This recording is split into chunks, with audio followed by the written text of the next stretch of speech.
সাদদের অনুষ্ঠানে হঠাৎ করে কম্পাস এসে হাজির হলে ভয় পেয়ে যায় মোনালিসা সহ মুক্তি। খুশি হয়ে যায় বিহানরা। হ্যাঁ বন্ধুরা, এমনটা হতে চলেছে আজকের পর্বে।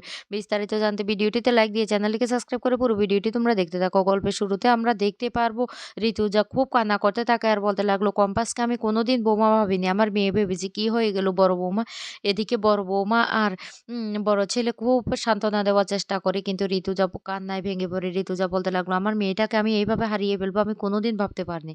অন্যদিকে বিহানও খুব কান্নাকাটি করতে থাকে। কিছুতেই বিহানকেও শান্ত করা যায় না। অখিলেশ বাবু তখন বলতে লাগলো, ঋতু তুমি এমন করছো কেন? এই বড় খোকা, তুই এমন করছিস কেন? এখন এই মুহূর্তে আমাদের শত্রুকে মিত্রকে এসব ভাবার কোনো দরকার নেই। আগে আমাদের ভাবতে হবে আমাদের কলেজে এই বিস্ফোরণটা হয়েছে। অনেক সমস্যার সম্মুখীন হতে হবে। সেই সমস্যাগুলি আমাদেরকে সামলাতে হবে। তখনই বিহান রেগে যায় আর বলতে লাগলো, তুমি একটুও পাল্টাওনি বাবা, একটুও পাল্টাওনি। তুমি এখনো নিজের কথা ভেবে যাচ্ছ। শত্রুকে মিত্রকে তুমি সেটা ভাববে না কেন? কম্পাস কেন গিয়েছিল ল্যাবে? আর হঠাৎ করে ল্যাবেই বা বিস্ফোরক হলো কেন?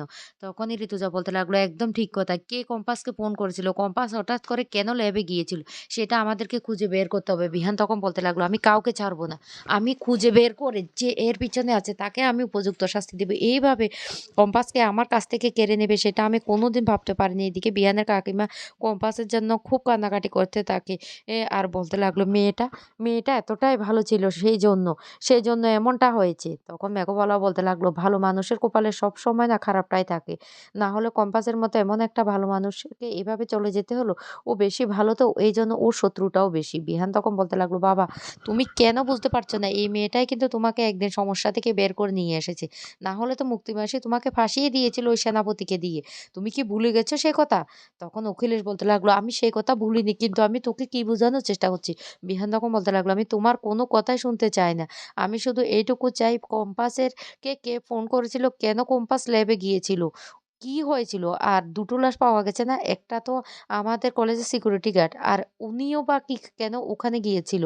দুজনকে মেরে ফেলেছে। এই দুজনের আমি বদলা নেবই। আমি ওদের কাউকে ছাড়ব না। কাউকে আমি ছাড়ব না। মেঘপালা তখন বলতে লাগলো, "কি হলো? কি হলো মামুনি? কি হলো তোমার?" হঠাৎ করে ঋতুজা অজ্ঞান হয়ে পড়ে যায়। তখন বিহান বলতে লাগলো, "ও মা, মা তোমার কি হলো?" এরপরে বিহান কম্পাসের ছবিটা হাতে নিয়ে খুব কান্নাকাটি করতে থাকে। অন্যদিকে কম্পাস বেঁচে আছে। কম্পাসের অবস্থাটা এতটাই খারাপ হয়ে গেছে, কম্পাস তখন ভাবতে থাকে কি করে তাকে ল্যাবে নিয়ে গিয়েছিল। আর সে ল্যাব থেকে ওই সিকিউরিটি গার্ড কাকাকে টেনে বের করার সাথে বিস্ফোরকটা হয়েছিল। তাই ও বেঁচে গিয়েছে। তারপরে কম্পাস বলতে লাগলো, আমি বেঁচে আছি সেটা আমি কাউকে জানতে দেব না। এর পিছনে মুক্তি মাসি, মোনালিসা, সেনাপতি ছাড়া আর কে আছে আমাকে জানতে হবে। নিশ্চয় অনেক বড় ষড়যন্ত্র করছে। আর ষড়যন্ত্রটা কি শুধু আমাকে নিয়ে? না ওই পুরো চৌধুরী বাড়িটাকে নিয়ে? সেটা আমাকে খুঁজে বের করতে হবে। সেইজন্য আমাকে এ কারো সামনে যাওয়া যাবে না। এ অন্যদিকে দেখা যায় কম্পাসে শ্রাদ্ধের অনুষ্ঠানের আয়োজন করতে থাকে বিহানদের বাড়িতে। আর তখন বসে ঋতু কান্না করতে থাকে। এদিকে মুক্তি সমস্ত আয়োজন করতে থাকে। মুক্তি পুরোহিত মশাইকে বলতে লাগলো, "পুরোহিত মশাই যত তাড়াতাড়ি সম্ভব ছাত্রের অনুষ্ঠানটা শুরু করুন। দেখুন না, কেউ তো কোনো কাজ করতে পারছে না। সবাই খুব টেনশনে আছে কম্পাসের জন্য। তাই আমি কাজটা করে নিচ্ছি।" পুরোহিত মশাই তখন বলতে লাগলো, "ভালো হয়েছে আপনি কাজটা করে নিয়েছেন। আমি এবার শ্রাদ্ধটা শুরু করতে পারি?"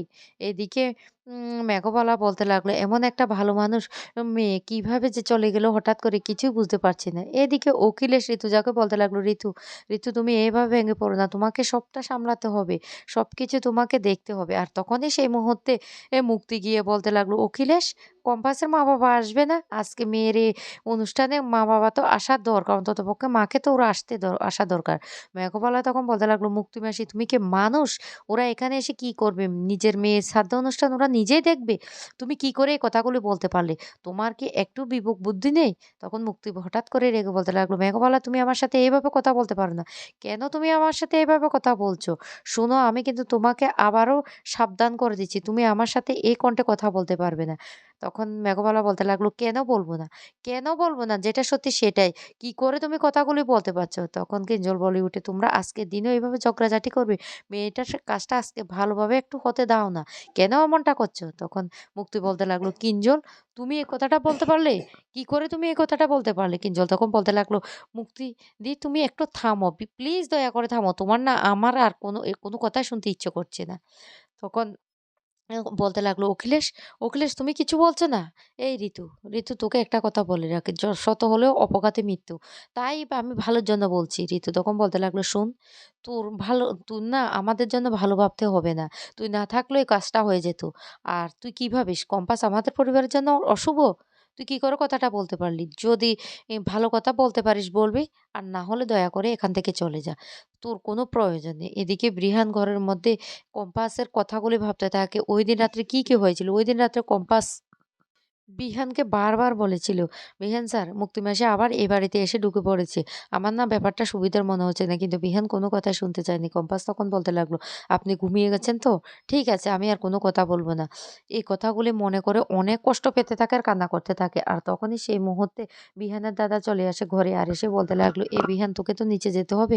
নিচে শ্রাদ্ধ অনুষ্ঠানে তোকে বসতে হবে।" কিন্তু বিহান কিছুতেই নিচে যেতে চায় না। বিহান তখন বলতে লাগলো, "না আমি যেতে পারব না। আমি কম্পাসের শ্রাদ্ধ অনুষ্ঠানে থাকতে পারবো না।" কিন্তু বিহানের দাদা বলতে লাগলো, "ভাই তোকে তো থাকতে হবে। প্লিজ দয়া করে তুই নিচে চল। মেয়েটার আত্মার অন্ততপক্ষে শান্তিতে এত কামনা করতে হবে।" তখন বিহান তার দাদাকে জড়িয়ে ধরে কান্না করতে থাকে। এদিকে সেনাপতি সেই মুহূর্তে বাড়িতে চলে আসে। সেনাপতিকে দেখে মুক্তি তখন বলতে লাগলো, "সেনাপতি তুই কেন এই বাড়িতে এসেছিস? তোকে না নিষেধ করেছি এই বাড়িতে আসার জন্য?" সেনাপতি তখন বলতে লাগলো, "মা তোমার সাথে আমার না কথা আছে।" এই কথাটা বলার সাথে তখন মুক্তি চলে আসে সেনাপতির সাথে আলাদা করে কথা বলতে। আর সেনাপতি তখন বলতে লাগলো, "মা গাড়ি ডেলিভারিটা যে করেছিলি সেই গাড়িটা না চলে এসেছে আজকেই।" তখন মুক্তি বলতে লাগলো, "ভালোই হয়েছে। আপ আপদ বিদেয় হয়েছে আর আজকে আমাদের একটা শুভ কাজ হচ্ছে।" আর তখনই সেই কথাটা প্রীতা শুনে ফেলে। প্রীতা তখন বলতে লাগলো, "মুক্তি, ও গাড়ি ডেলিভারির কথা শুনছি। ঠিক তো তোমাদের তো আনন্দ আর ধরে রাখা যাচ্ছে না। তোমাদের মুখে তো অ দুঃখের কোনো ছিটেফোঁটাও দেখতে পাচ্ছি না। তোমরা এনজয় করো। ঠিক আছে।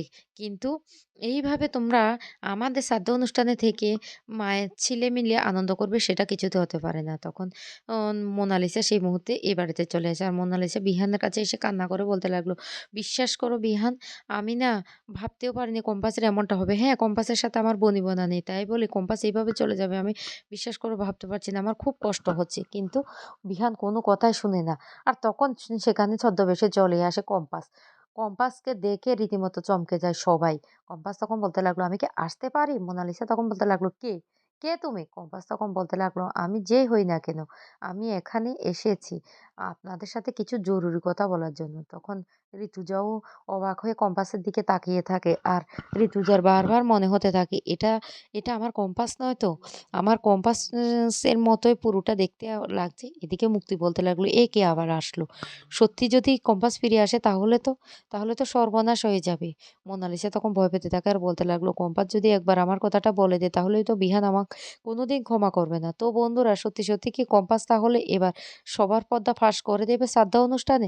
সেটাই তোমরা দেখতে পারবে আগামী পর্বে। আর সেটা দেখার জন্য যারা এখনো চ্যানেলটিকে সাবস্ক্রাইব করেনি সাবস্ক্রাইব করে রাখবে আর পাশে থাকা বেল বাটনটি অবশ্যই অল করে রাখবে যাতে আমি ভিডিও দেওয়ার সাথে নোটিফিকেশন সবার